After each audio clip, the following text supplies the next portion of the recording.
Ano, Cedric? Bakit hindi ko naliligpit ito? Ay, kanina pa yun to. Mamaya, meron na namang customer tayo dito, tapos hindi mo nililigpit yan. Anong ginagawa mo? Ay, pambihira naman. Eh, sinasabi ko sa'yo, pagpura ng driver, huwag ka mag-cellphone. Ay, pambihira naman, no.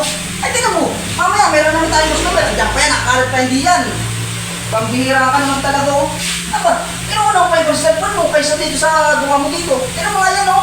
Hindi kasi, ako kasi si Cedric, nag-ano kasi siya, nagpapasend lang siya dun sa nanay niya, sa Gcash. Pagpuras ng trabaho, walang ganyan. Sinasend niya rin nanay niya, huwag mong pagalitan yung bata, kasi yung bata nagtatrabaho naman ng maayos yun eh. Ay, nakit na mo, nagsasalpon eh. Oh. Kaya nga nagsiselfone, pagpapadala nga siya sa nanay niya. Hindi nga dapat gano'n. Ang priority natin dito, nasa oras ka ng trabaho, dapat sa trabaho tayo. Diba sa Huwag focus? pinapagalita mo yung bata.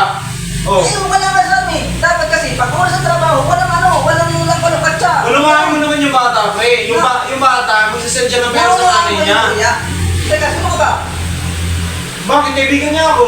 Eh, O hindi ikaw dapat- ang sino? O taga dito ka lang sa kalendaryo mo, ikaw ang sino? Ay, Huwag mo papagalitan yung bata. Tingin mo naman yan, oh. Tingin mo, ang dami ng ano, tinong gagawin yan, oh. Bago ko maligpit yan, hugasan pa doon. O paano yan? Mamaya may customer naman din yan. Dami na naman customer. O anong gagawin mo? Ay, naku. Ay, sinasabi ko sa'yo, Cedric, pagka na ganyan ng ganyan, maghanap ka na ng ibang trabaho. Ay, Ba't tatanggalin mo yung bata?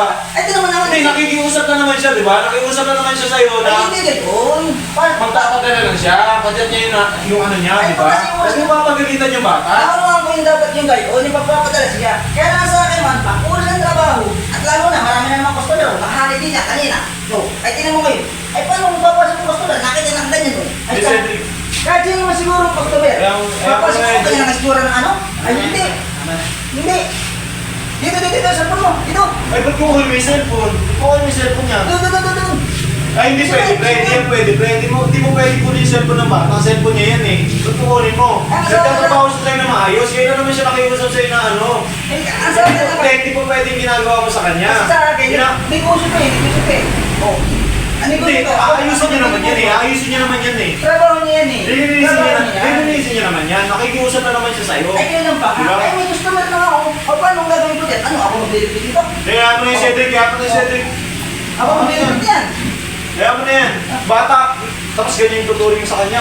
Kita mo, bata pre, 15 years old pa lang yung pre. Ay, kasi nga sa akin, trabaho ay trabaho. Hindi yung ano. Nakiusap nga siya sa'yo. Eto nga, makinig ka. Nakiusap siya sa'yo. Ano sabi niya? Ano sabi niya? Saglit lang, di ba? Hindi nga pwede yan. Magsasend lang siya ng pera. Para sa akin yan, trabaho Hindi. mo na. Eh ano, Trabaho mo na. Hindi yung ano ay. Hindi, tanggalin mo. Tanggalin mo na lang. Ay, pagdating ka ganyan na. Hindi, ikaw yung umayos. Ikaw yung umayos. Hindi, Kaya ano, hindi tanggalin mo na ganyan. lang. Ikaw yung umayos. Sa halip mo may papasok ng customer, wala papasok. Ay, O, kung ikaw parang